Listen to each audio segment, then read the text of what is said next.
Okay, thanks, Erica. Yeah, let's go to the next slide then and just see if this works. Okay, everybody can see this then? I'm assuming. Let me just. Okay, yeah, okay. Thanks, everybody. Yeah. Sorry about that. I'm really not quite sure what's going on. Let's see. So quick introduction to Compute Canada. There's the National ARC Plaque Federation. We've got four regions: WestGrid, Compute Ontario, Calco Quebec, and AceNet. And I'm the director of operations for WestGrid, and we have 5 sites, 2 in BC, University of Victoria with the Arbutus Cloud, SFU with the Cedar cluster, University of Toronto with the Niagara Large Parallel Cluster, University of Waterloo with Graham, and ATS McGill with Beluga. So next slide.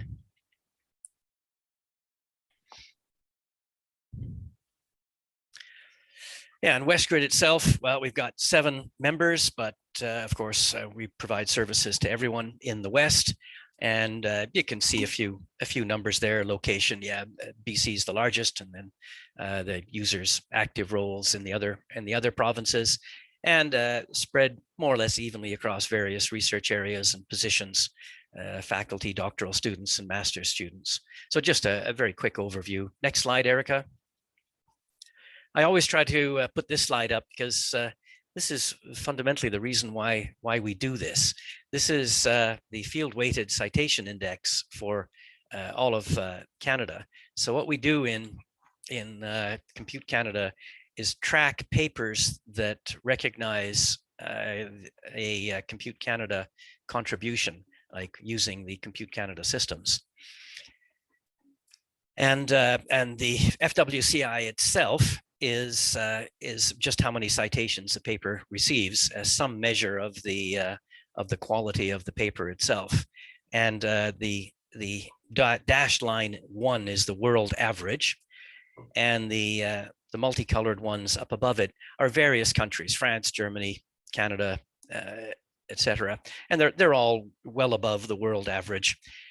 The blue ones that are high above are the ones that cite Compute Canada, cite the use of Compute Canada resources. So they're way above. So this is brilliant. Using in modern times, almost everybody starts to use big computing, and it shows in that those in Canada in particular that the research coming out of Canada, at least at this rather simple measure, is really brilliant. It's way above national averages. Next slide. A quick slide just to note that we do a lot of training, outreach, and support in WestGrid, and I won't go through any of these details, but certainly you can go to the WestGrid website and see what we're doing in the way of supporting all our users in using these big systems. So next slide, Erica. So let's get down into brass tacks here. So the resource allocation competition itself, always put this little point up here that, yeah, I'm sort of using my insights, using what I learned to give you some feel for how RAC occurs.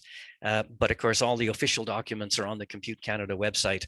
So if I get something wrong, you should definitely go to the Compute Canada website and make sure that you follow their instructions as well. So next slide. So what is the RAC? Well, it's the resource allocation competitions, the RAC, and in Compute Canada, that's how we allocate compute, storage, and cloud. And our approach generally is that about 80% of our available resources are allocated through the RAC, which is a competitive process. And we reserve about 20% for anybody to come in and use them, Canadian researcher. That's the rapid access service. So that's the service where we hope researchers will first go and try the whole system out.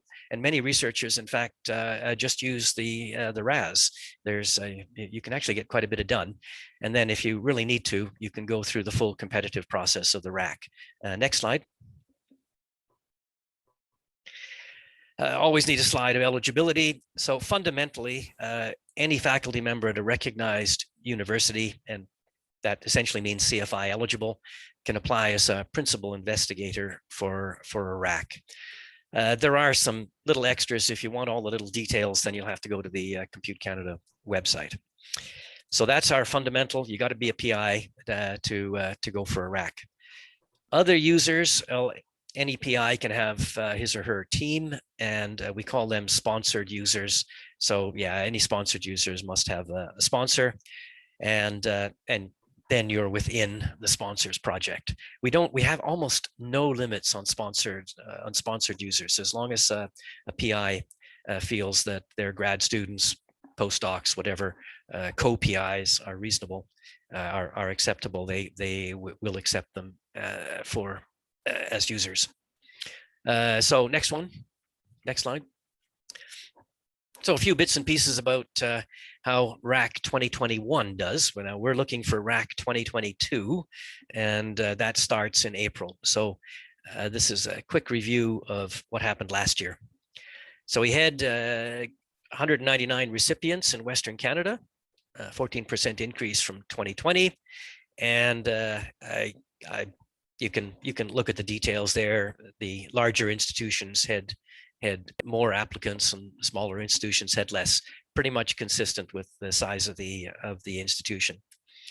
And that pie chart, which is based around the committees, that review, the committees of reviewers.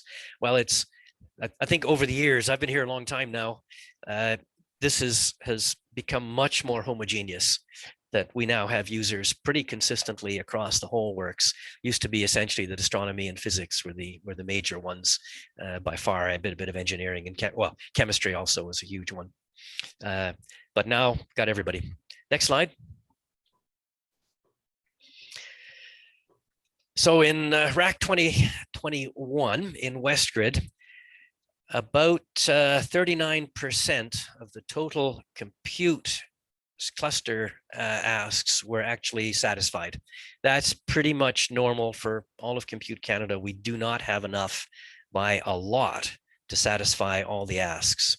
So 39%, and GPUs even worse, 21% of the GPU ask was requested.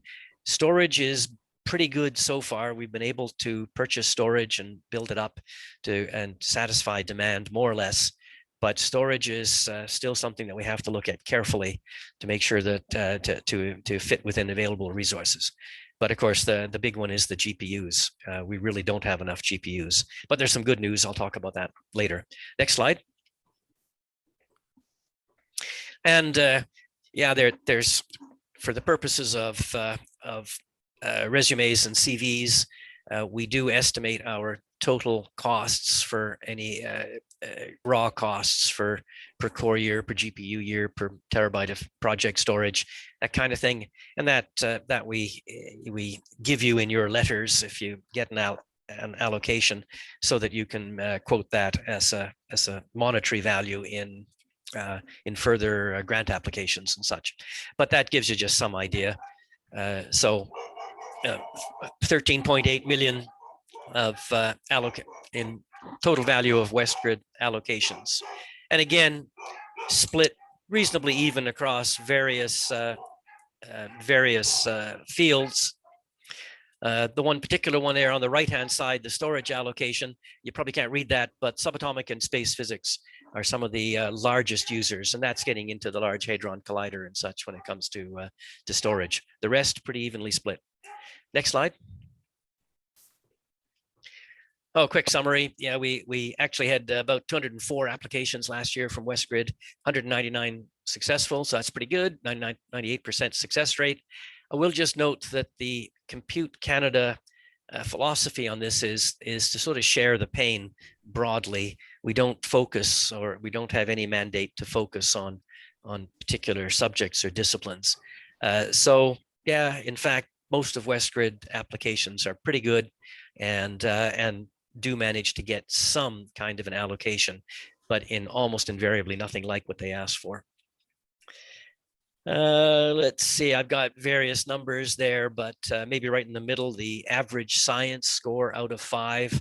So all applications are scored, and WestGrid ended up with a 3.7 out of 5 on average, which turns out to be almost bang on the Compute Canada average, the national average. So yeah, we're doing well with, and generally this shows that Canadian applications are actually pretty good. It's tough to work through all these and try to scale them and figure out how much we can actually allocate. Next slide then.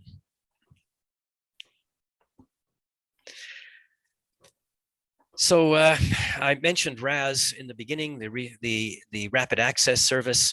So we like to limit a little bit, at least, those your asks when you're going for a rack. So I put the numbers down there.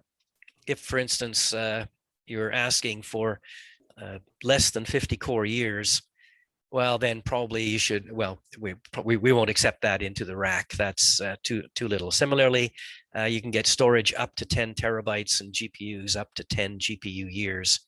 And I put some equivalent numbers for the cloud. The cloud's actually pretty high on this. You can get 80 vCPUs in the cloud, or 25 persistent ones, up to 10 terabytes again.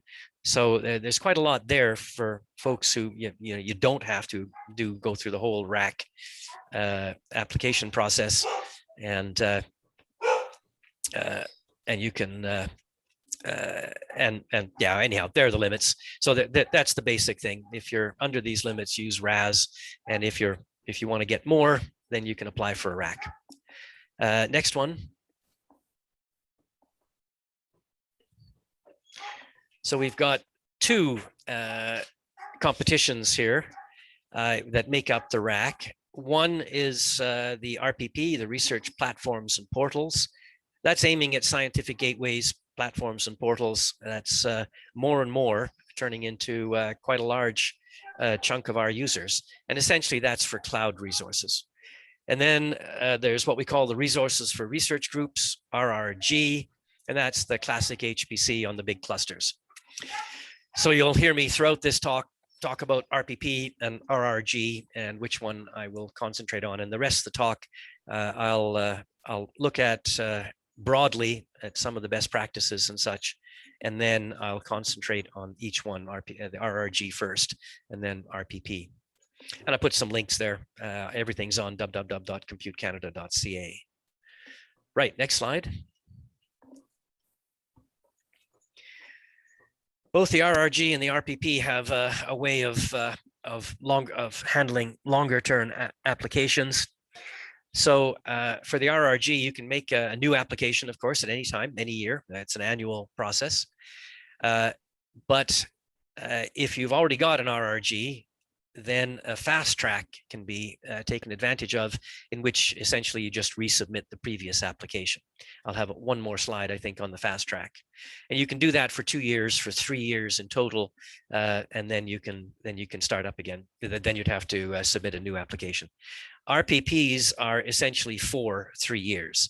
And the idea here, of course, is that a major scientific gateway or platform, well, it probably takes you a year just to develop it and then get it up and running and then find the users and build the community up.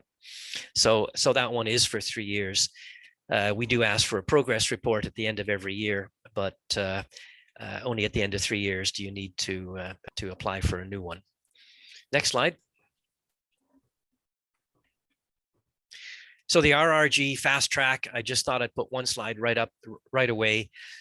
So if you're kind of okay with what you got, I should say the 2021 allocation, then Fast Track is good. We do actually, or at least the Compute Canada sends out invitations. They were sent, I think, this year at September 23rd, and response is required by October 28th. And essentially, it's just a small form which says that you want to do Fast Track, and things haven't changed much. Great. There is one detail there, the proposals with a score less than 3. Well, we do have a cutoff on a science score. That's 3 out of 5. Anybody with less than 3 doesn't get an allocation. So if you did happen to get a score less than 3, then we'd insist that you do another RRG. And that note in the bottom, what we do in a fast track process is we take the score from the previous year and just insert it into this year's scaling or this year's process. So it still goes through the same process, but we don't actually guarantee the same allocation. Therefore, that'll depend on how much we've got, how much you ask for, all those kinds of things too. And we just put you through the whole process. Generally, you end up with pretty much the same. Yeah, next slide. I'm not going to talk much more about Fast Track. Hopefully, those of you who have received the Fast Track can do that and save everybody a lot of time. Oh yeah, we talk about allocations, the resource allocation competition, and we do indeed, for convenience, really make an allocation, but we don't actually give you an allocation on the big systems and on the big clusters. This is for cluster allocations. Instead, an allocation is translated into a scheduling priority. Of course, that's perfectly reasonable. There are a lot of folks who don't use or have downtimes when looking for grad students, when you're doing analysis and not actually running jobs, something like that. That's great. We know we have bursty use pretty much across the way, but therefore, if there are resources which are not being used, then of course we should give them to somebody else who can use them, and try to average it out. So that's the idea here. So a priority is defined such that if on average you keep reasonable jobs in the queue for the whole year, you'll pretty much get what the allocation is. So that's the idea behind a priority. But it is a priority, and the key point there is really this bursty use. If you don't use it, you don't get it, you lose it. Say most of our users, in fact, are quite bursty, and there are times when you're intense, and hopefully you can burst above your priority or your allocation, because there are other folks who are not using the system at the time, and hopefully the whole thing evens out in the end. Yeah, but you can't come back to us 2 months before the end of the rack year and say that you now want your full allocation. No, you still just get the same priority. And the RAS itself is not actually an allocation. In that sense, we look at that 20% or whatever's left after allocations, and evenly distributed among the active users. So it's opportunistic. If there are very few active users, you can actually get quite a lot.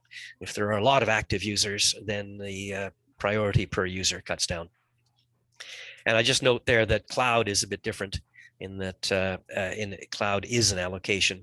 You get your certain number of virtual machines, or and storage is the same way. We allocate a certain amount of terabytes of storage. So this one's only for the clusters. Right, next slide. Here are the dates for RAC 2022. It all started back a couple of weeks ago, and the full application submission is November 4th. This one always causes problems. Our project manager, we have a full-time manager for the RAC, is quite strict, just because we don't have very limited resources in handling the RAC and getting all the applications out to the reviewers and such. So that November 4th, 2021 at 11:59 p.m. Eastern Standard Time, that's a real hard deadline. And it seems to me that every year somebody, one or two folks, call me up and say they missed the deadline somehow, and it's essentially impossible to get an extension. So be careful. That's really a very hard deadline. Next slide.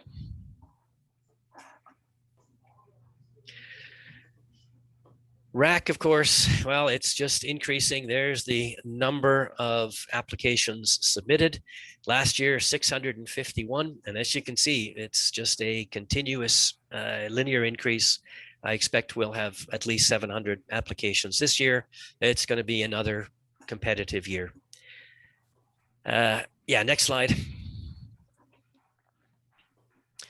Here in some detail, CPU allocation trends. The red line is what we get asked for. The yellow line at the bottom is what we provide. The blue line is what we've actually got, the supply. And the difference between the yellow and the blue is just that 20% that we reserve for the RAS.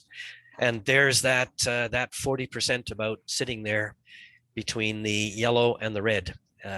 We just get asked for a ton more. Now, the good news there, I put it on the side, is that there's a whole new system going in Calcul, Quebec, Narval. It's big, 80,000 cores or so. So this is marvelous news, and it should be available for Rack 2022, starting April. In fact, I heard just a few weeks ago that Calcul, Quebec had accepted from the vendor the system. It's installed and it's gone through its basic acceptance tests, and it's now going through a lot of internal development tests and configuration stuff. So yeah, it will be available for April. That'll be brilliant. I should also note that the federal government is funding what's now called the Digital Research Alliance of Canada, and that's been a long time coming. The DRAC the Alliance will take over from Compute Canada next April.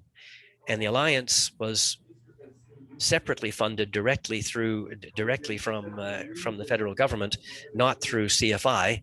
And there will be really significant funds next year for us to start trying to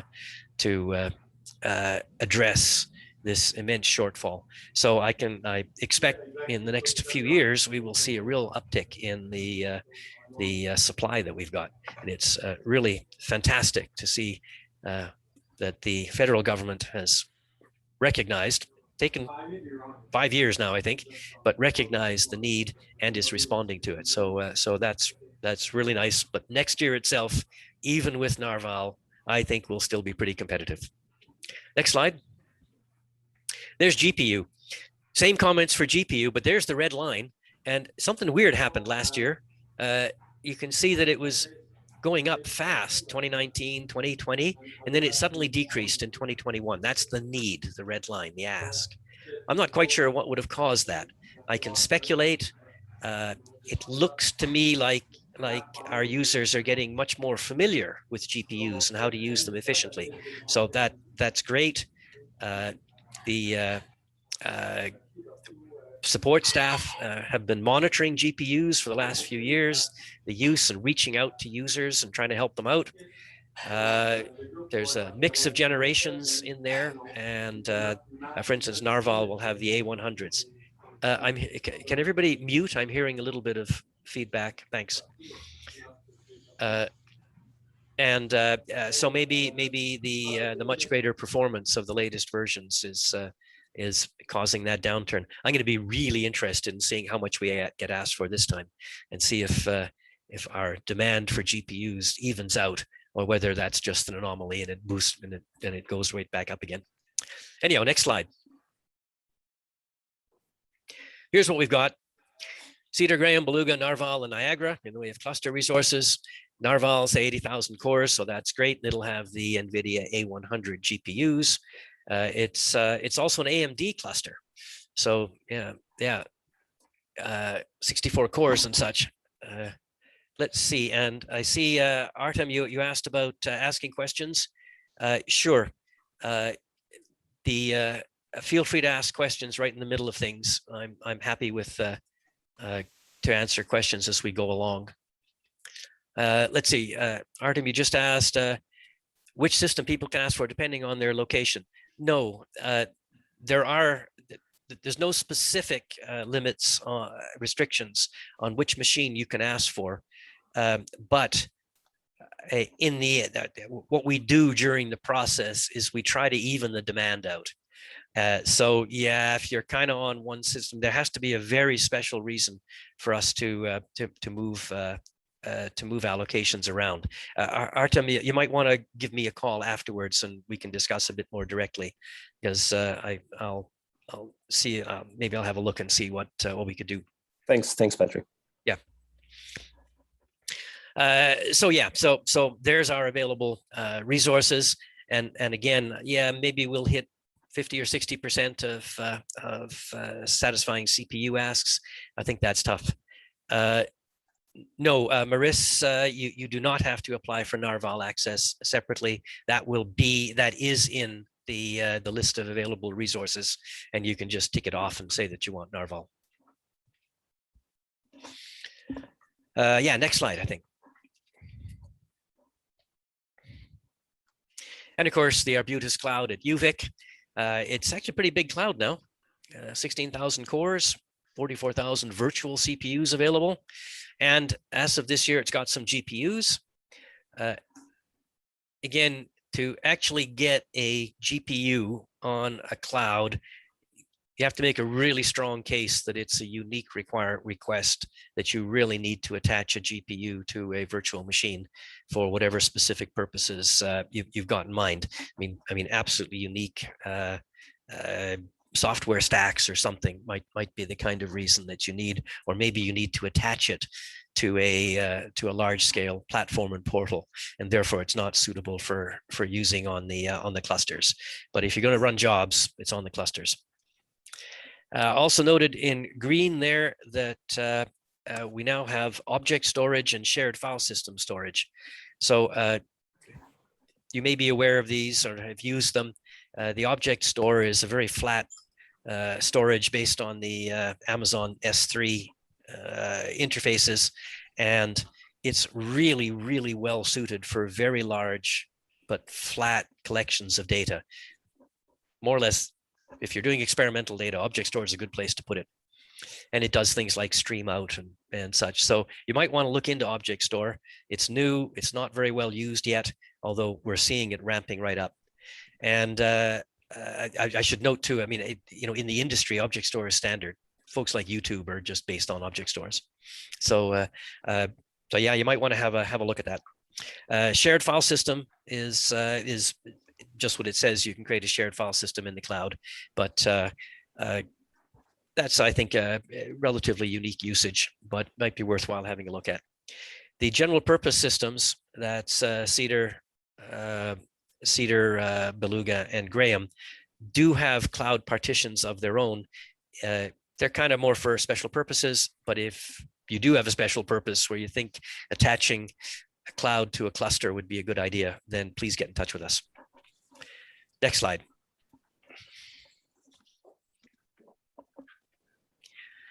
Right, so let me go into the rack itself. That was kind of a quick overview, and yeah, I'm gonna have to go, yeah, next slide. So a few bits and pieces. Page limits are enforced. So yeah, you don't have too many pages. It's a PDF. It's a very good idea to appoint a secondary contact person in case notices come out.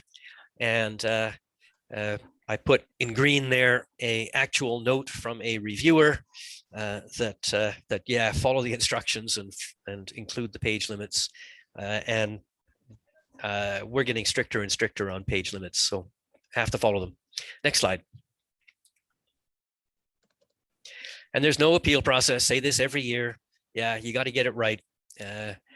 Yes, I think every year there are 2 or 3 that come by my desk where a researcher says that the reviewers didn't get the right idea about what they were trying to say, and could we do something about it? And the answer is, I'm afraid, no. Once we've done the allocations, we've done the allocations.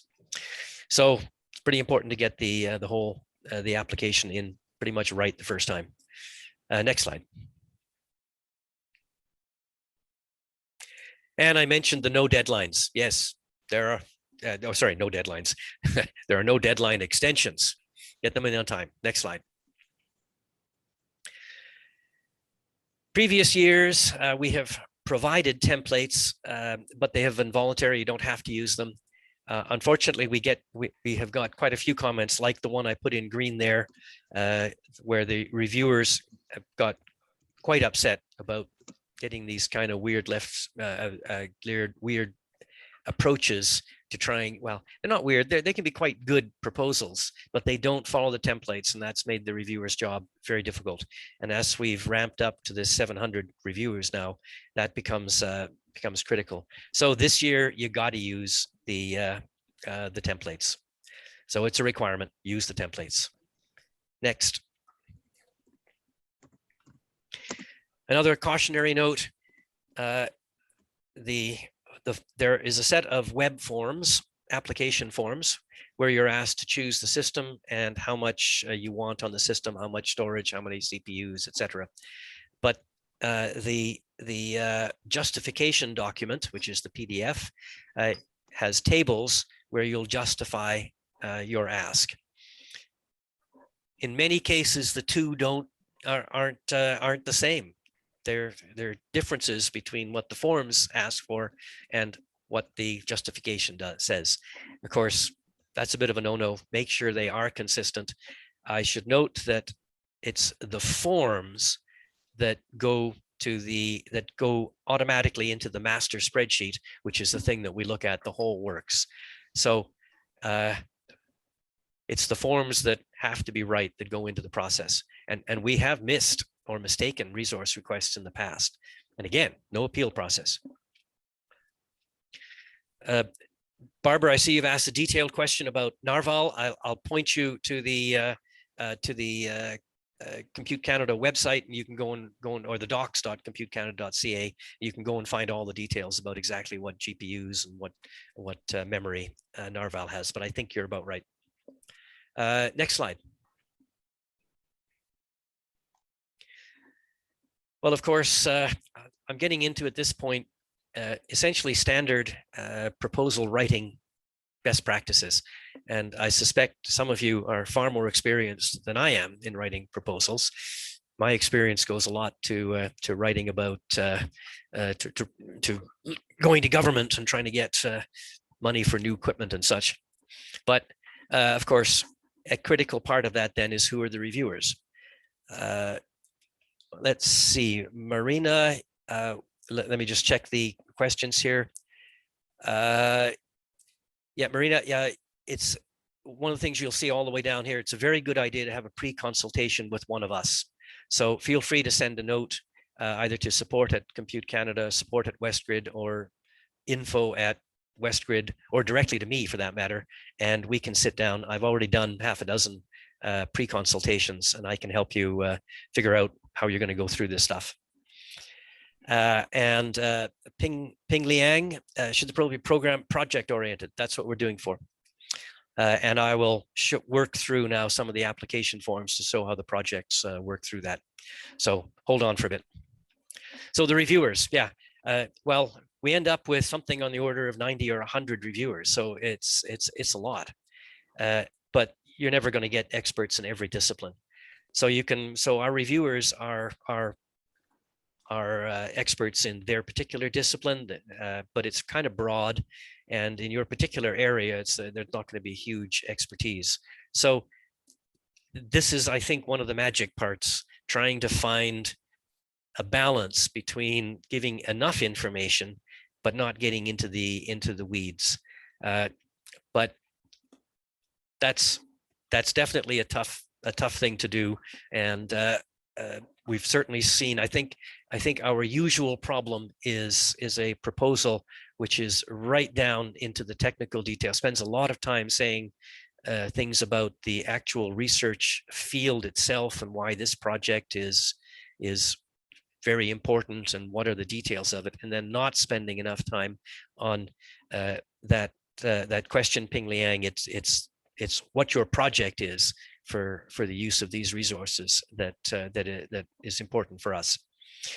So I don't have much to say there. It's an important thing to keep in mind, but each proposal is kind of different in where the emphasis will be.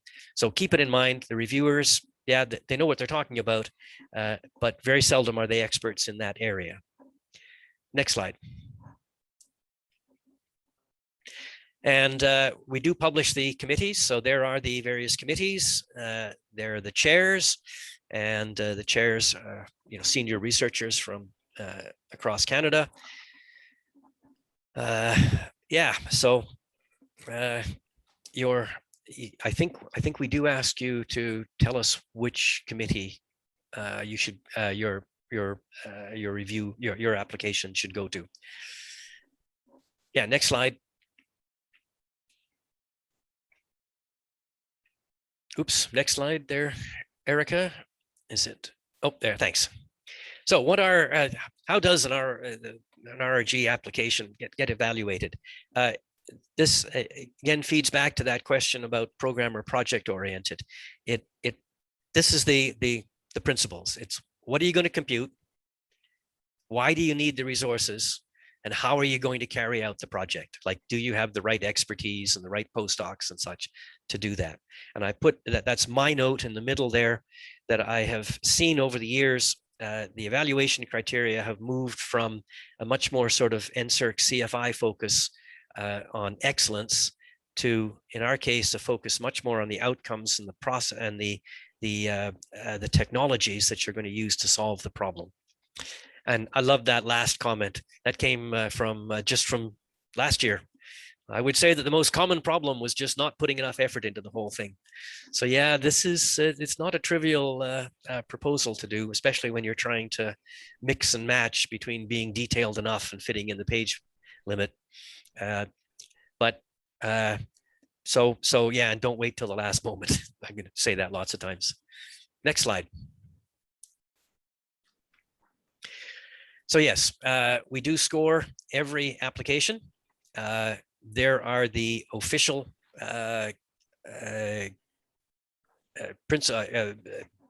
ideas around how we score. That's what the scientific excellence of the specific research project, again, the feasibility of the research project, the appropriateness of the resources requested, and the technologies used, because we'd like to see pretty efficient use, and that 3 out of 5. Let's see, Wiley Stroberg has just asked if you like resources for 2 or more projects. You are allowed 1 RRG and 1 RPP, although you can be part of other projects as a co-PI. But fundamentally, yeah, we like to keep the number of proposals down, just because we got so many of them. So yeah, if you can group projects together, even if they're a bit unrelated, that would be a good idea. Next slide. Yeah, I mentioned we got 3 out of 5. This one is sort of a fair proposal, gives you a 2 or 2 to 3 out of 5, and that doesn't get an allocation. So proposals have got to be pretty good. I noticed that a good one, it says excels in most relevant aspects of the review criteria, but reasonably addresses all others. So it's got to be pretty good across the board. David, you asked about the list of reviewers. No, I don't think we published the list of reviewers themselves. Next slide.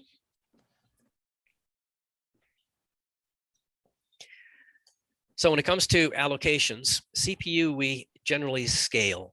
So you get a science review, get the science score. We have a huge meeting in February, and when the science chairs discuss anomalies, all their efforts, what they've got, we end up with a scaling function, which is basically set up so that you fit the actual allocations within the available resources. And we apply that to the CPU asks. We'd like to do that with GPU requests. Essentially, you get some proportion of what you asked for. But when you start getting down to 20 or 25% being allocated, just scaling doesn't work very well. So we have a small group which gets together and looks at the score, but also looks at the technical justification. If you're experienced in GPU, how big the group is, and working on some of the technologies, could you use CPUs, and make some decisions around including those kinds of effects. So GPUs are definitely causing us problems on how we do allocations, and essentially we do our best and try to be as fair as we can. Next slide. Storage is not scaled. Yeah, you can't scale. If you got a petabyte data set, we can't just give you half a petabyte. So far, we've been able to handle this essentially by buying new storage and making sure we have enough for the actual allocations. And in practice, storage seems to be hitting 50–60% of a usage compared to what's actually allocated. So far, it hasn't been a big problem, but do need to define what you want, and that you really do need it, and we'll work through it. I think we'll probably be okay this year, but yeah, you still need to justify it, and I'll have a bit more to say about what we can do about the different types of storage. And similarly for cloud allocations, so far we've been able to handle the cloud asks pretty much 100%. So that's nice. We don't have to be too careful about cutting everybody back. But yeah, if you get a high score, you'll get pretty much what you asked for, and if you get a lower score, you'll get some proportion of that. Some things are in scarce. That's the IP addresses. That's, you know, IPv4. The address space is saturated. So if you want a whole bunch of IP addresses, that's one we have to be really careful with. So we might actually get back to you on that one and see if you really need it and whether we can help. Right, next slide. Well, how many reviewers per proposal? Ping Liang is asked. Yeah, it's 2 usually, and sometimes it goes more if the committee chair notes that there's a big discrepancy between the scores. Oh yeah, over ask. I always get asked this one. You know, can you game the system? Yeah, I think everybody asks a bit more than they really need, but as those comments note, the reviewers are well aware of the problem, and if something gets a little too large and is obviously large, then they pull the score down. So yeah, do your best to make sure that that whatever ask you have is a reasonably well justified ask. Next one.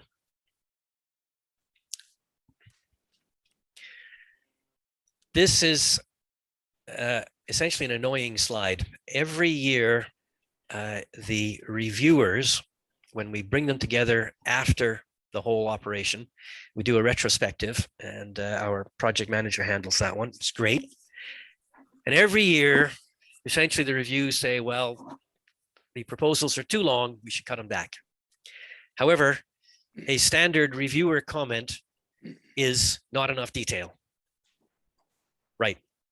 So the two are trying to find, again, the middle ground between providing enough details, but keep it down to the page limit and not too many details. So again, a little bit of a problem there. I think it's better to aim for a few more of the kind of details that I've got here, and there are tables, recommended tables in the templates. Yeah, fill those in, and maybe cut back a little bit on trying to show that this science, you know, is the best science around. Instead, it's the project this year that's important, and so I think leaning a little bit towards making sure these tables are pretty clear is the right way to go. Yeah, no more questions there. Okay, next slide. Yeah, and the same thing then, absolutely limit is be concise. Yeah, don't, no flowing sentences. Try to keep them straightforward. And that comment at the bottom, of course, everybody is aware, is used to doing CFIs, NSERC, SHRCs, whatever. We're a bit different from that. An NSERC proposal may be there, as the comment here is, that a very detailed scientific justification, more reminiscent of a NSERC proposal. So the idea here is, yeah, shorten the science part and work more on what you're going to do, why you want the Compute Canada resources. Oh. Yeah. Yeah, and use the templates again, answer the questions. Yeah, I think that middle bullet point that I think I've seen over the years, proposals which really do look like they've been lifted from CFI and NSERC. Yeah, sure, of course we all do that and start from something else, but you have to change it a bit here. You can't just write it all down and expect it all to work. Next slide. How's the time going here? Yeah, everybody says there should be a narrative. All the reviewers do that, and I think we call that standard grant writing. Next slide. We always get asked about the Canadian Commons CEV. that is all the reviewers have access to the CCV, and that's where they look to see about the kind of scientific reputation of a PI. So keep the CCV up to date, and it is a pain. It's not the greatest interface, but that's what the reviewers use. So yeah, make sure it's up to date. The next slide. And a few final details here. I get asked about early career researchers. Yes, the reviewers are instructed to recognize early career researchers, and they wouldn't have the same kind of publication lists or grant lists, and they're still building their reputations. We don't give them a lot of detailed instructions here. It's more go and recognize the fact that early career researchers might not have the kind of reputation that that a late career would have. I always get asked about personal issues, things like parental leaves or health issues. Yes, we're supposed to take those. We do take those into account. And the point there is, yeah, if you'd like, please include some kind of brief note so that we understand that something has happened last year, or you're ramping back up again, or something on that line. And then I noticed multiple applications. You can have one RRG and one RPP, but you can act as a co-PI in other applications. Let's see, Artem, you asked about communicating the comments from the committee. In addition, yeah, the committee is asked to provide a set of comments for the proposal, and those set of comments should be included in the letter that you get. Oh, in addition to the feedback section, no, I think those all the internal comments are confidential, and we don't share those. Yeah, sorry about that, but yeah, sometimes I have to admit I do think sometimes that the reviewers could add a little more, but we keep working on them to try to make sure they fill in that form. Maybe that's a hint. Although you who are using reviewers should make sure you write something down about, or all of you who have been reviewers wherever, tell something about why you got the why you made the score you did. Okay, next slide. Yeah, RRG, next slide. Let's see, 5 minutes to. I'm sorry about having had those technical issues early. I think I'll go through the RRG right now and then see how much time is left for RPP. So I'm going to just keep going right now for RRG stuff, the resources for research groups. So these are for the cluster-based jobs, the big jobs. You can also ask for a small cloud, well, a simple cloud ask if absolutely necessary, more aimed at that computational end of things. There are two broad categories of evaluation criteria: research methods, it's worth 70%, and research management and computational expertise, the 30%. So that's the what are you going to do and how are you going to do it in the research methods, and do you have the resources to do it in the resource management. So I'll go through some of those in detail, and you'll find, and next slide, and the templates are based around those two. So here's the research methods section. I got it doesn't actually fit on one slide, unfortunately, but this is the 70%. There's a research outline, expected outcomes, and the progress over the past year. And I'll go into those in some detail in a minute. But yeah, you got to present the research problem and what it is you're going to do. Again, it's the what, and what are the goals and objectives. The outcomes, a little more detail on what you're expecting to get out of using those resources for the year. Yeah, the results of the project, and something about the impact. And then the progress over the last year. Yeah, sure. How are you? Almost all the projects that we get are continuations with a few new ones. So talk about what happened over the last year. Next page. Yeah, Nick. Oh yeah, there. Yeah. Let's see. Let me see the questions. Has a grant. Max, yes. You might want to get in touch with me about that one. The question is, if you've got grant funding or you're already purchased hardware, can you transfer the funds or hardware over to WestGrid? Not only can you, what we call it, you can contribute a system, that's the word we use, a contributed system, to one of the national sites, in which case a lot of the overhead costs are covered. So it can be a really good thing to do. And CFI in particular, in fact, insists that their grants be used for contributed systems unless there's a very specific reason for a local system. So you might want to send me an email, Max, and I do a lot of those kind of consultants too. And Barbara, yeah, I'm going through the, hopefully this next few slides will help you out on the details. Yeah, okay, let's see, this research methods, the three more parts of the evaluation. So computational methods, yeah, appropriate methods, resource request justification. Yeah, this one's a bit aside. I'll have something to say about that. But just if you have been using very low, or if your previous utilization is very low compared to the ask, we'd like to know why. Yeah,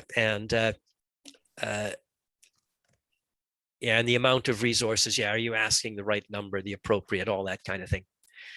So next slide. And then resource management, that's the 30% and a weight on it. And it's based on funding. So as a sort of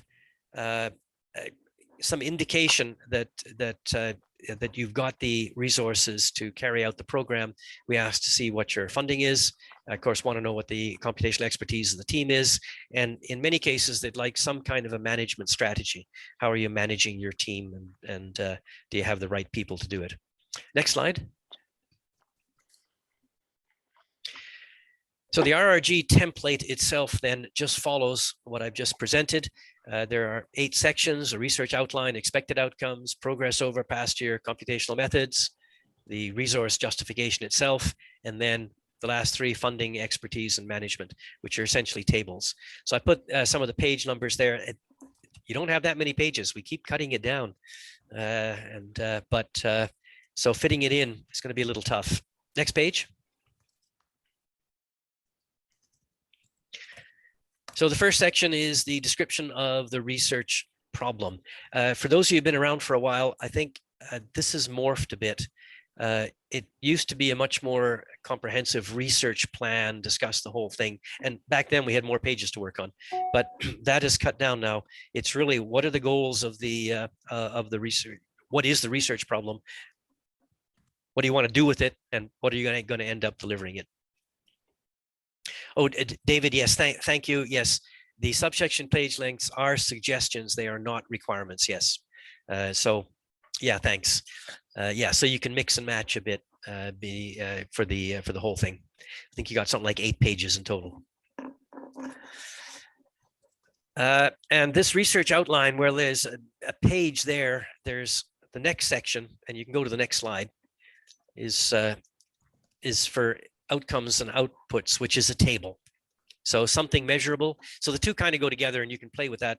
You know, maybe put a little less effort into the description, but make the outcomes and outputs a bit more detailed and put a little more than half a page in it. But something like that anyhow. And you can see the kind of examples of stuff. I have seen, especially last year, I think I saw a few internal discussions and comments from the reviewers that this was not done well, that they really did want to know what it is that's really going to come out of this specifically, you know, which graduate students are going to do what, that kind of thing, and need a bit more detail and a bit more in the comments. So I'll just note that I think this one kind of got noted by the reviewers last year. Next slide. And progress over the last year. It's an opportunity to highlight, you know, any Nobel Prizes that you happen to win, that kind of stuff. Only half a page, so again, be careful. It's the most important ones that you want to emphasize. Next page. And computational methods. Yeah, got half a page there as the recommendation. My own feeling is that you should, again, the reviewers seem to be interested in ensuring that the methods you're using are the right methods for the problem. So a little bit of detail here is good. Half a page, yeah, but at least a single table anyhow.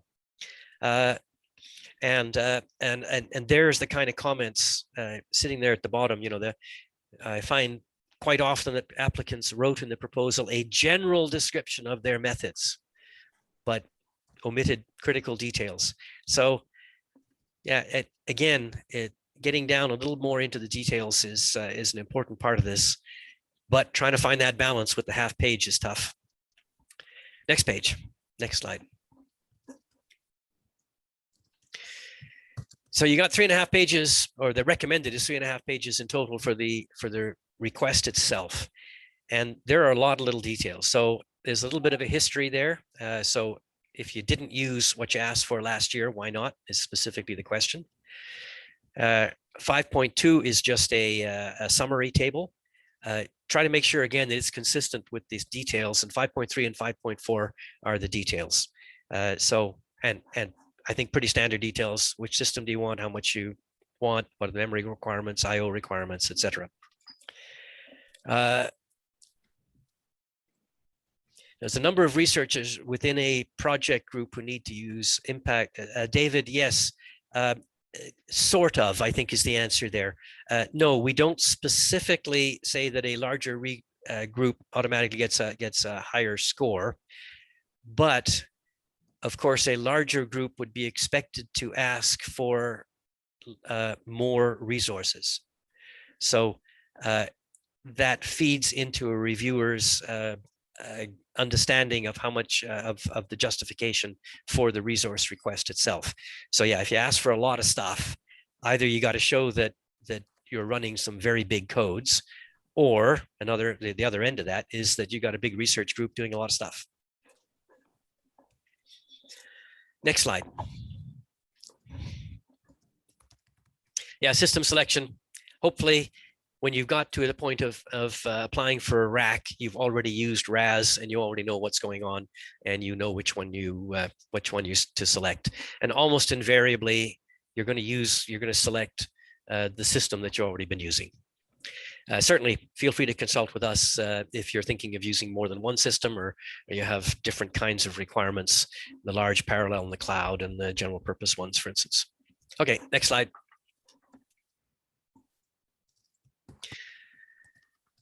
Yeah, the compute request. I think that's pretty obvious. You'll see this, that green, the first comment in green, the clear use of tables. Tables seem to work really well everywhere. So I'd really recommend using tables and making it very clear and easy to understand to the reviewers. There's another one of these problems with the kind of stuff that we're doing. The nature of computational requirements is very broad. A single project may be looking at bioinformatics, have machine learning requirements, have simulation requirements, all mixed up. So a table, kind of trying to identify these and where you think your requests would fit, is a really good idea. I really like tables. And of course, this is part of this bursty use and folks not using it quite as much as they asked for. Of course, you're trying to predict what you're going to use this time next year.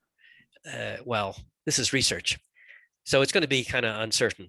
And we kind of understand that. At the same time, we got to base our allocations on those asks.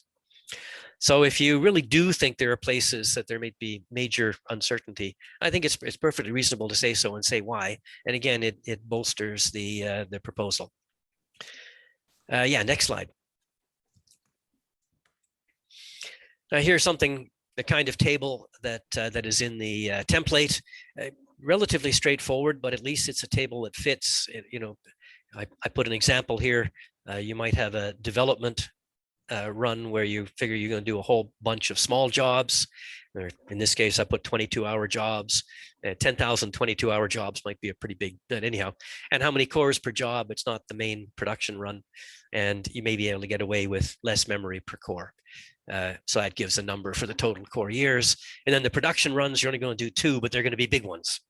So give some idea that you're looking ahead and thinking about how this is going to happen. So the reviewers look at this. This is the kind of tables that jump out. There is a spreadsheet, a calculator spreadsheet linked from the application templates. Yeah, it's a bit simplistic, but gives you some idea of where it's going to go.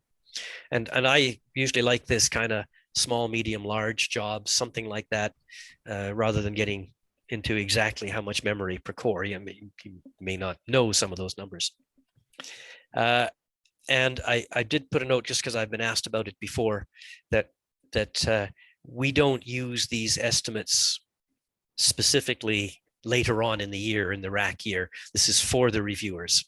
So we don't check to make sure that you're actually doing 10,000 development runs. It all goes into the mix. Next slide. Yeah, memory is always a tough one, because I think we're all very used to thinking about storage and CPUs and GPUs, and we, as long as it fits, as our favorite application fits in memory, we're kind of happy. And if it doesn't, we usually request an awful lot more so that it does, even if we're not using that much. But memory is a limited resource, and we do have kind of issues where, for instance, a job runs one core, but requires all the memory on a 40-core node, and in which case 39 cores are going unused. This can be really annoying on sort of my personal end, because then I have to say that we're only using 2% or so of our resources, and then government reviewers who review our performance and such get upset. But of course, the answer is that you're using 100% of memory. Anyhow, that's what the scheduler uses core equivalents. It tries to charge for previous jobs and make sure it all fits together in the priority. So it'd be nice if you could do your best to estimate how much memory you really need on this. And I know my own view here is that projects use small setup jobs which have tiny little memory. Then they may move into major end of development runs where they really put the big one together and need tons of memory. Okay, same kind of thing, small, medium, large, some idea of how much memory you think you'll be using. Yeah, I always find this a bit of a tough one, but it's an important one. Next slide.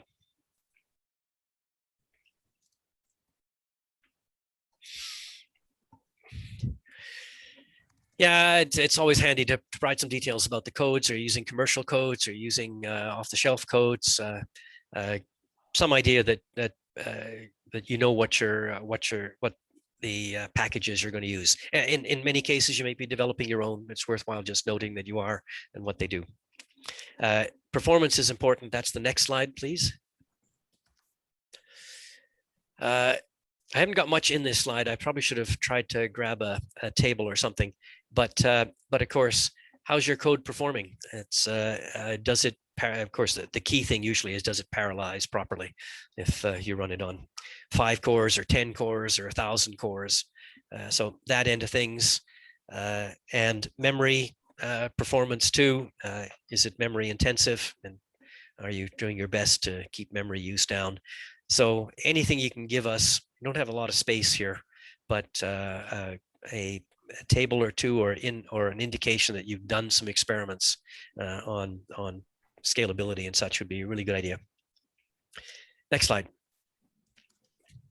This is new this year, I think. IO requirements. I put a note in red underneath there that I think the templates got this a little bit mixed up. There are a couple of sections which talk about storage and IO, and I think they've got a little mixed up. So I'll just go through the 3 in the next couple of slides, but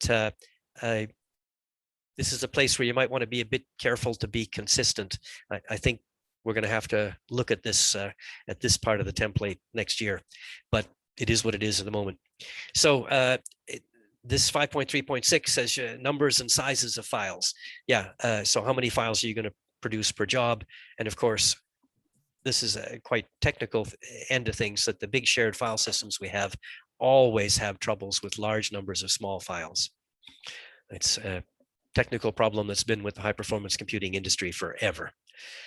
So give some idea of how much output you're going to have, how the number of files, and things like how much data needs to be kept in the system for a longer period, longer than a few weeks. Can you? And I think probably most of you are aware we've got different storage tiers. There's the project space, scratch space and nearline, and nearline is tape. So can you get it off to tape instead of using active project store? That last bullet point is checkpoint restart implemented. I wasn't quite sure why this appeared in the template, but yeah, can you run your job and stop it and then start it back up again when you run out of time?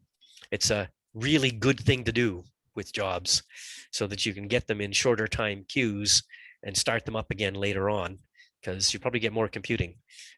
Long queues, like month-long queues, the scheduler has a lot of trouble with trying to find a month's worth of resources, especially when your job may crash, in the first few days or something. That turns out to be a tough one. So if you can do checkpoint restart, great.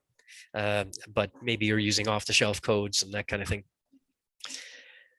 Next slide. Yeah, here are 5.4 then asks, what are storage details? So again, related to this previous section, but a table is good. For instance, a database is needed. It's on /project. It's going to be 100 terabyte in size, and you're going to be continuing to access that particular database. So that's critical storage. You need it available, and it could be big. I don't know where you're downloading it from, Twitter scans or major chemical databases. They're all over the place.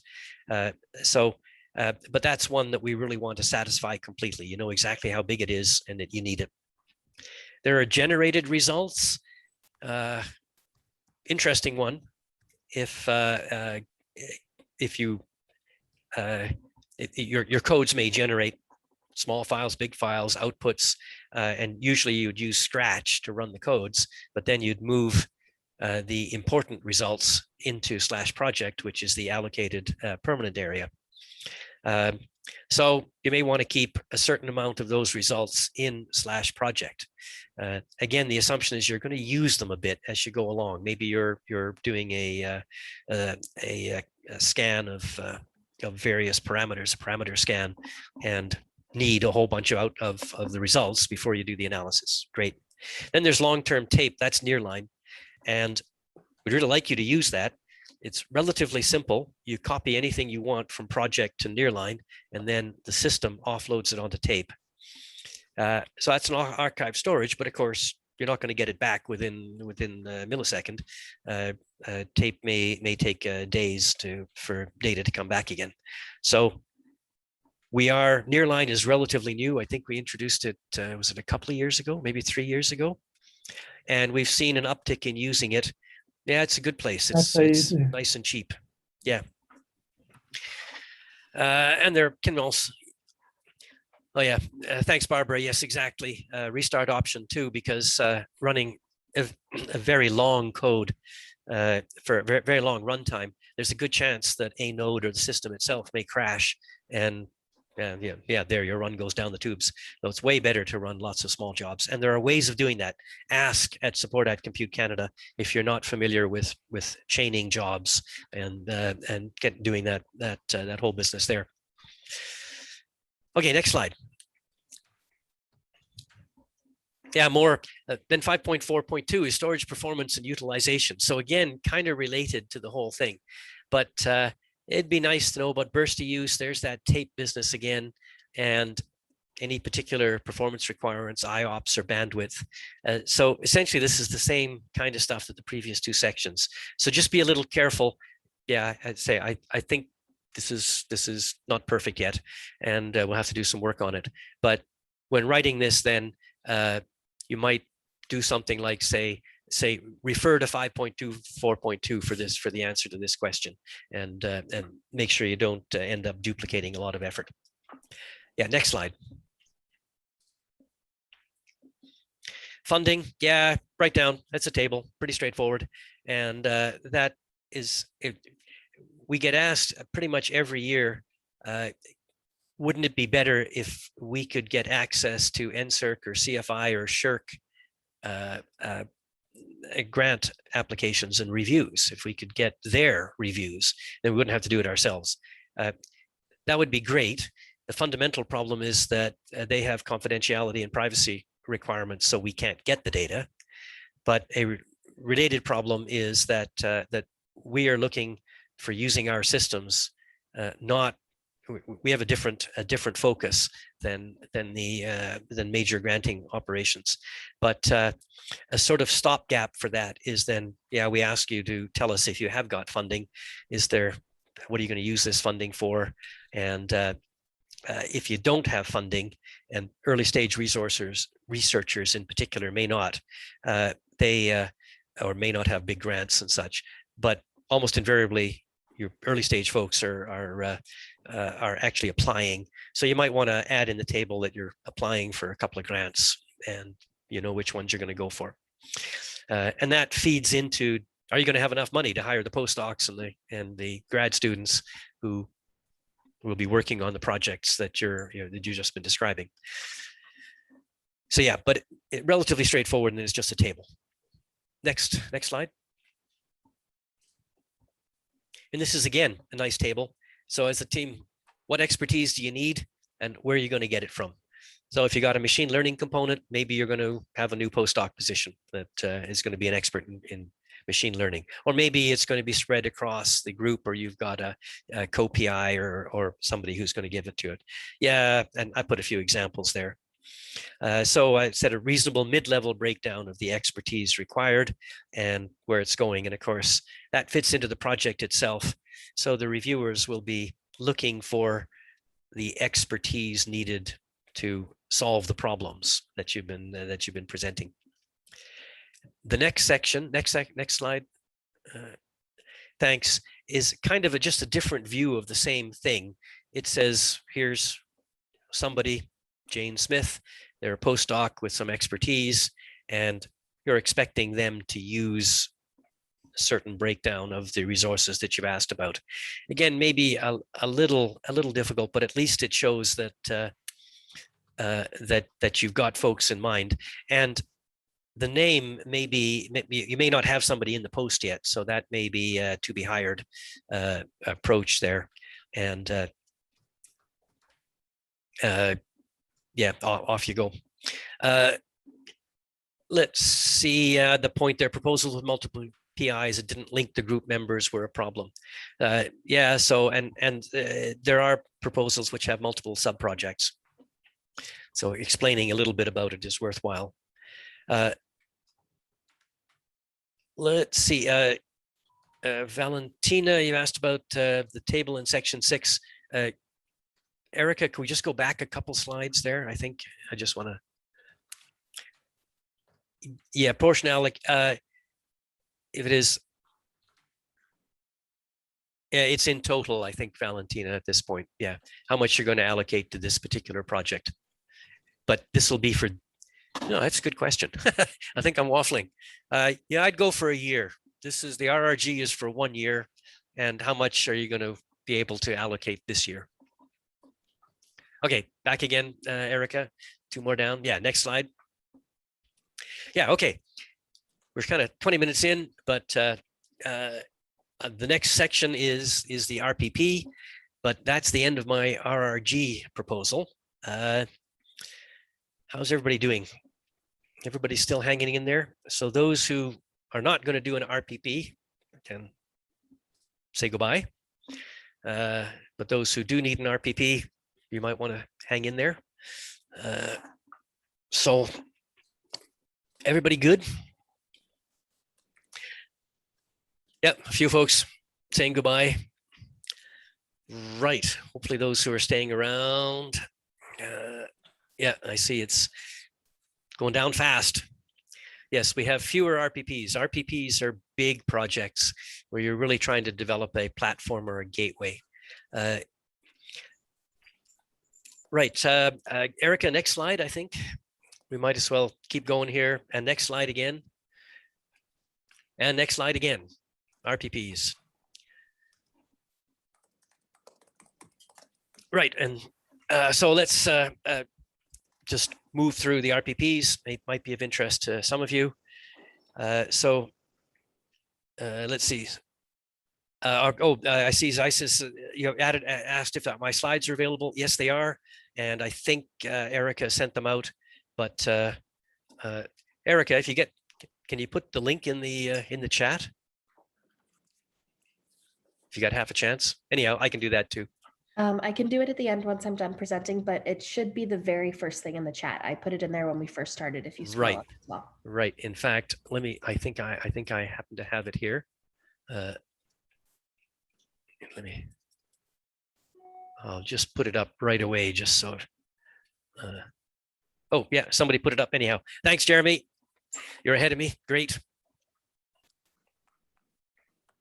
Yep. Okay. RPPs. Yeah. Scientific gateways. Will the recording be available? Yes. Erica, you're going to make the recording available, I think. Yes, it will be available. Yeah. Yeah. Gateway. So big platform, a portal, a scientific gateway. It's got to have a community, and you're providing services to a community of users. Next slide.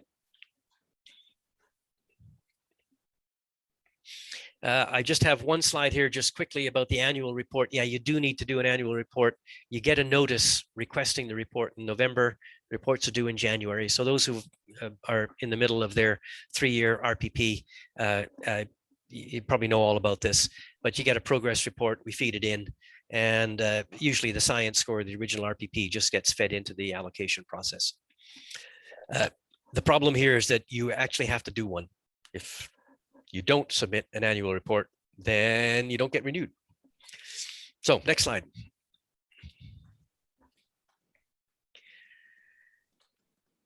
So 2 key parts of RPPs. First off, you've got to have, what is it? You're going to be providing some kind of a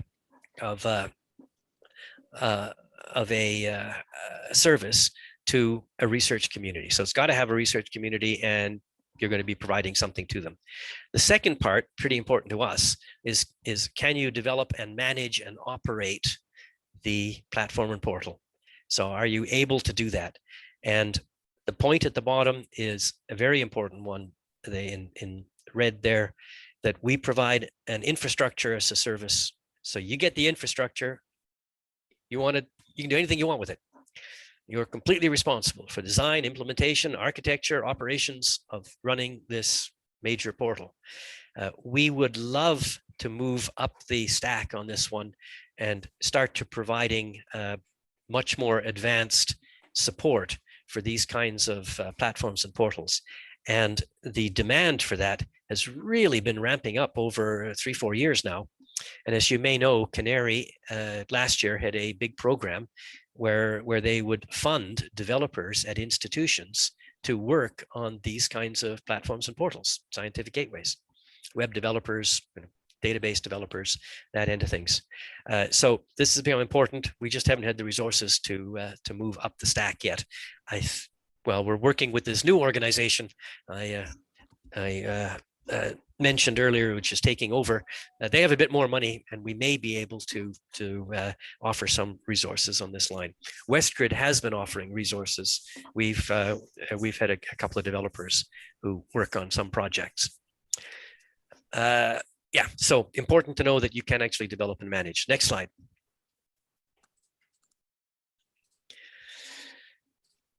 So the RPP criteria, slightly different from the RRG. The justification is 50%, but there's 50% of that resource management down at the bottom.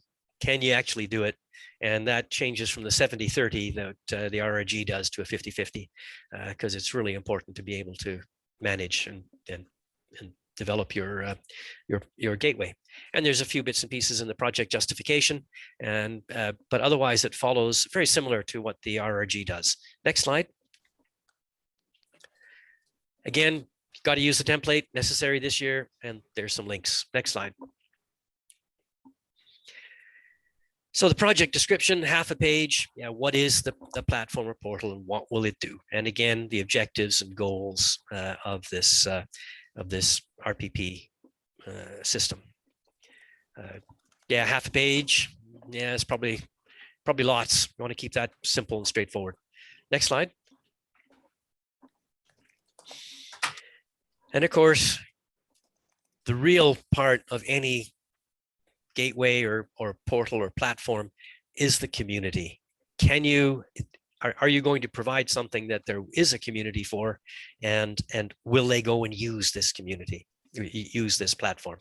So, in some sense, who cares about the science? As long as you got a big community, which is going to come down and users who are going to use the thing, we kind of assume that they are doing science with on the platform. So that's the big question. Number one, who'd be interested in using it? Why are they interested? What would they do? And actually, I think almost all our major platforms and portals now are international in scope. Half page isn't long enough for this. There's too much in this. So mixing and matching a bit here, and maybe using just a little bit for the basic description, and then doing a little more on the use here. What's the size of the community? What kind of research? Is there any interaction with the international community? I put that number 4 in just to note that we do have some major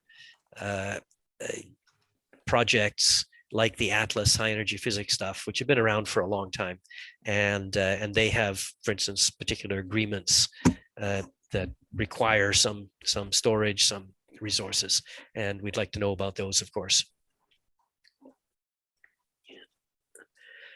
Next slide. Yeah, outcomes. So, well, yes, same kind of thing as RRG. What are you going to do? How are you going to do it? It's nice if it's phased up in some sense. In this diagram, I thought, or in this table, phase, I thought was a bit misleading, as I think of phases as being year 1, year 2, year 3, 3-year, or maybe the first 6 months and the second 6 months and such. But something like a Gantt chart always looks good. And in this case, I said year 1, you're going to assemble a team, develop the architecture, and have some KPIs and metrics. Maybe year 2, you're going to build some of the stuff that you wanted to build, the research, the interface, and get the reporting going. In year 3, you're going to add something to it. And admittedly, again, showing what you're going to do 3 years down is not easy, and maybe very much guesstimates, but at least there's an idea that you got a project plan in mind, and you know what you're going to do. So next slide. Yeah, no, same thing. Phased plans, especially startups, a development plan of some sort. And I put a little extra note there in the middle that, yeah, it's always good to have performance and success metrics.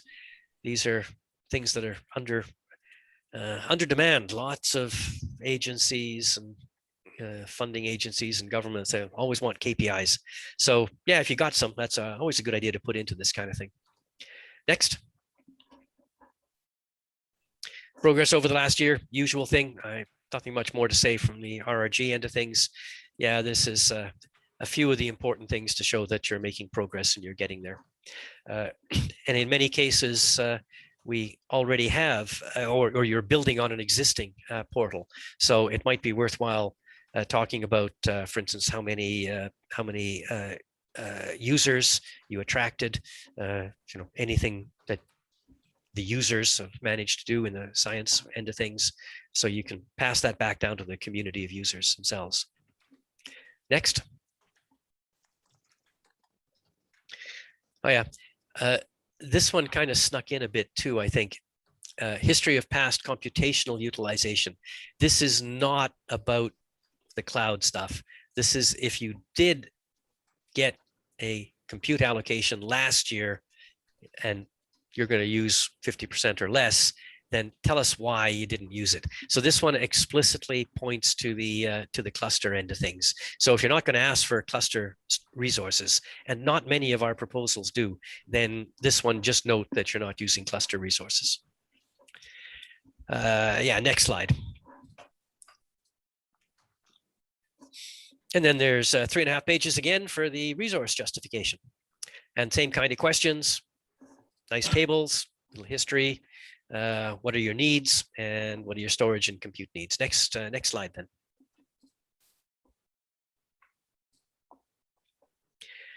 So very similar here, but you got a 3-year program. So you're going to be looking at tables over the 3 years about what you think you need.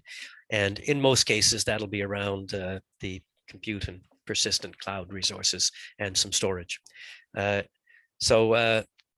Again, make sure you're consistent with the forms themselves.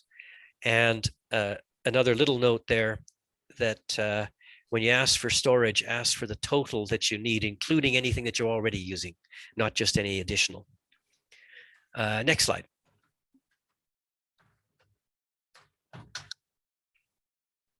And cloud needs in section 5.3, again, pretty straightforward. What do you need it for and how much do you need? And I put some typical ones there. If you got a web server, well, you need a web front end. You might need a database server. You might, maybe you're going to store some of your user data. So this is really building around the architecture that you need to build the platform. Next slide. And 5.4 is about, again, those cluster resources. I don't think the template is clear on this one, but so it says storage and compute needs. It does say if applicable, and that means, yeah, if you are also going to ask for some cluster resources, then this is the place to do.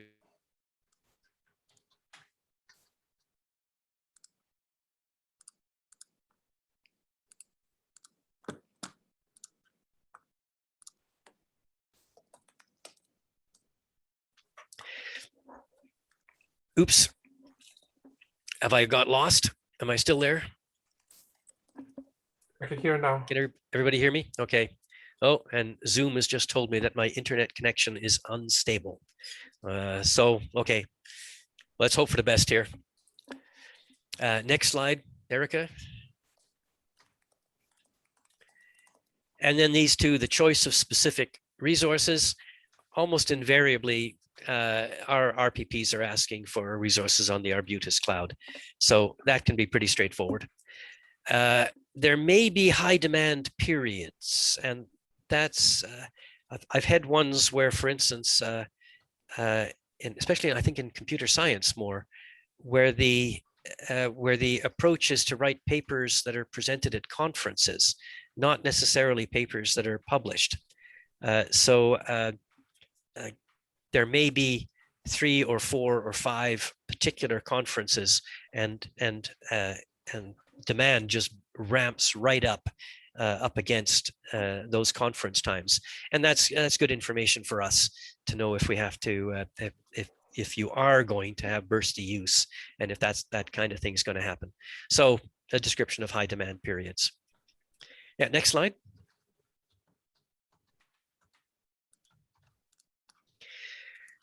So the next section is the same thing, the resource management. Have you got funding? Have you got the team to do it? And what's your management strategy? And the template talks about manage, develop, and operate, and the feasibility of the project. So yeah, you've got to have the funding to do that and the expertise to do it. And next slide, Erica. So the funding, again, I probably don't have to say too much about it. Yeah, just the table. Talk about how much you can allocate to the project itself. And same thing about early stage researchers. Next slide. Yeah, the team.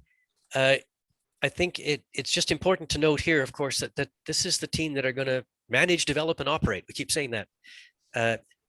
So you'll probably want something like a senior architect, a junior developer, in addition to some of the scientific expertise that you'll need probably to build the tools that the portal may provide. So kind of remember to do that. Got a developer, you got sysadmins, those kind of folks who will need to run the whole thing, plus the scientific expertise. Yeah, next slide. And then because these are major multi-year projects, how are you going to manage it? Is there going to be a project lead, a development lead, an operations manager? That fourth bullet point I always put in, is there going to be a communications effort here? You're going to have to outreach, market comms to your user community? Sure, almost certainly.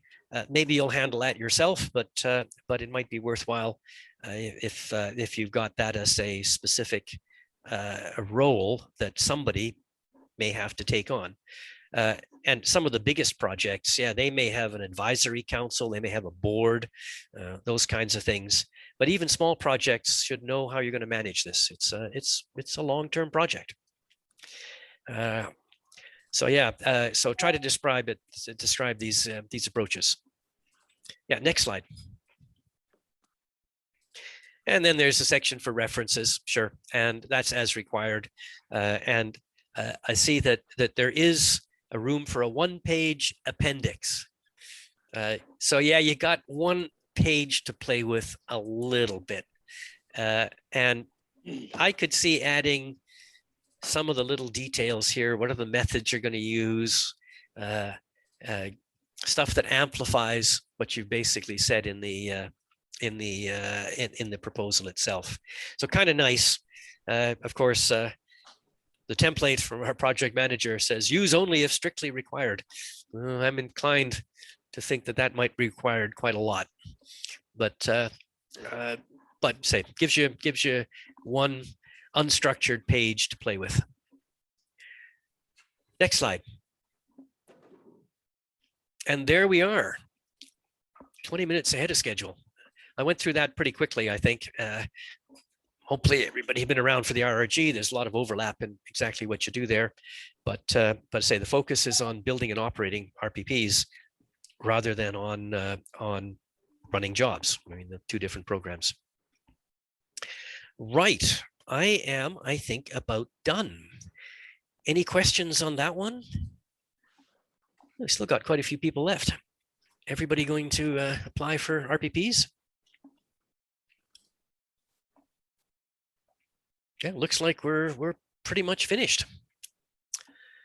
Lots of links, and just in the end, note you're welcome to contact us anytime, and we do set up consultations.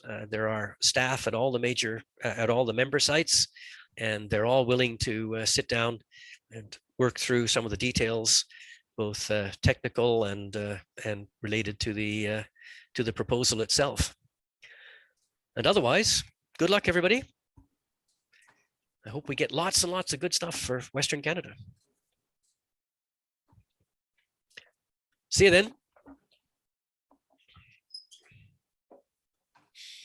Erica, I guess we can stop recording. Yes, doing that now.